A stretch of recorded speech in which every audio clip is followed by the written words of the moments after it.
ನಟ ದರ್ಶನ್ ಅವರು ಕೆಲ ವರ್ಷಗಳಿಂದ ಪತ್ನಿ ಜೊತೆ ಅಷ್ಟಾಗಿ ಖುಷಿಯಿಂದ ಇರಲಿಲ್ಲ. ಪವಿತ್ರ ಗೌಡ ಸಹವಾಸದಿಂದ ಕುಟುಂಬದಿಂದ ಕೊಂಚ ದೂರನೇ ಇದ್ದರು ದರ್ಶನ್.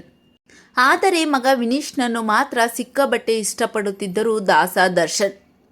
ನಟ ದರ್ಶನ್ ಅವರಿಗೆ ಕೋಪ ಜಾಸ್ತಿ ಎನ್ನುವ ಮಾತು ಹೆಚ್ಚಾಗಿ ಕೇಳಿ ಬರುತ್ತಿದೆ. ಆದರೆ ದರ್ಶನ್ ಅವರಿಗೆ ಇರುವ ಮನಸ್ಸು ಎಂಥದ್ದು ಗೊತ್ತಾ?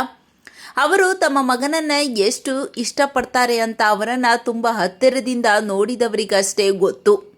ದರ್ಶನ್ ಅವರು ಒಬ್ಬ ಉತ್ತಮ ತಂದೆ ಅನ್ನೋದು ಕೂಡ ಅಷ್ಟೇ ಸತ್ಯ. ದರ್ಶನ್ ಕೊಲೆ ಕೇಸ್ನಲ್ಲಿ ಜೈಲು ಸೇರಿದ್ದು, ಇದರಿಂದ ಅವರ ಮಗ ವಿನೀಶ್ ತುಂಬಾನೇ ನೋವು ಅನುಭವಿಸುತ್ತಿದ್ದಾನೆ. ನಟ ದರ್ಶನ್ ಅವರು ಜೈಲಿನಲ್ಲಿ ತುಂಬಾನೇ ಕಷ್ಟ ಅನುಭವಿಸುತ್ತಾ ದಿನನಿತ್ಯ ನೋವು ತಿನ್ನುತ್ತಿದ್ದಾರೆ.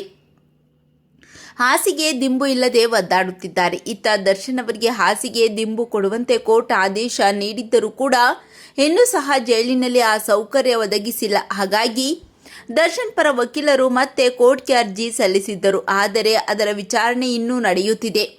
ನಿನ್ನೆ ಕೋರ್ಟ್ನಲ್ಲಿ ದರ್ಶನ್ ಅವರು ಜಡ್ಜ್ ಮುಂದೆ ನನಗೆ ಯಾವ ಸೌಕರ್ಯ ಕೊಡುತ್ತಿಲ್ಲ ಎಂದು ಗೋಳಾಡುತ್ತಿದ್ದಾರೆ. ಇತ್ತ ಮಗ ವಿನೀಶ್ ಕೂಡ ತಂದೆಯ ಪರಿಸ್ಥಿತಿ ನೋಡಿ ಕಣ್ಣೀರು ಹಾಕುತ್ತಿದ್ದಾನೆ.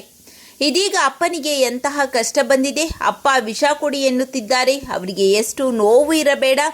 ಅಪ್ಪನಿಗೆ ಕೋರ್ಟ್ ಆದೇಶದಂತೆ ಜೈಲಿನಲ್ಲಿ ಮೂಲಭೂತ ಸೌಕರ್ಯಗಳನ್ನು ಒದಗಿಸಿ ಕೊಡಬೇಕು ಎಂದಿದ್ದಾರೆ ವಿನೀಶ್. ಅಪ್ಪನನ್ನ ನೋಡಬೇಕು ಅಂತ ವಿನೀಶ್ ಹಠ ಹಿಡಿದರೂ ಕೂಡ ವಿಜಯಲಕ್ಷ್ಮಿ ಅವರು ವಿನೀಶ್ನನ್ನು ಕರೆದುಕೊಂಡು ಜೈಲು ಬಳಿ ಹೋಗುತ್ತಿಲ್ಲ. ಕಾರಣ ದರ್ಶನ್ ಅವರನ್ನ ಆ ಪರಿಸ್ಥಿತಿಯಲ್ಲಿ ನೋಡಿದ್ರೆ ಮಗ ದುಃಖ ಪಡುತ್ತಾನೆ ಅಂತ ಒಬ್ಬರೇ ನೋಡಿಕೊಂಡು ಬರುತ್ತಿದ್ದಾರೆ. ದರ್ಶನ್ ಅವರಿಂದ ಇದೀಗ ಅವರ ಮಗ ಪತ್ನಿ ಸೇರಿದಂತೆ ಇಡೀ ಕುಟುಂಬಕ್ಕೆ ನೆಮ್ಮದಿ ಇಲ್ಲದಂತಾಗಿದೆ. ತಂದೆಯ ಕಷ್ಟ ನೋಡಿ ಸರಿಯಾಗಿ ಶಾಲೆಗೂ ಕೂಡ ಹೋಗುತ್ತಿಲ್ಲವಂತೆ ಮಗ ವಿನೀಶ್. ನಟ ದರ್ಶನ್ ಅವರ ಬಗ್ಗೆ ನಿಮ್ಮ ಅನಿಸಿಕೆಗಳನ್ನು ಕಾಮೆಂಟ್ ಮಾಡಿ ತಿಳಿಸಿ.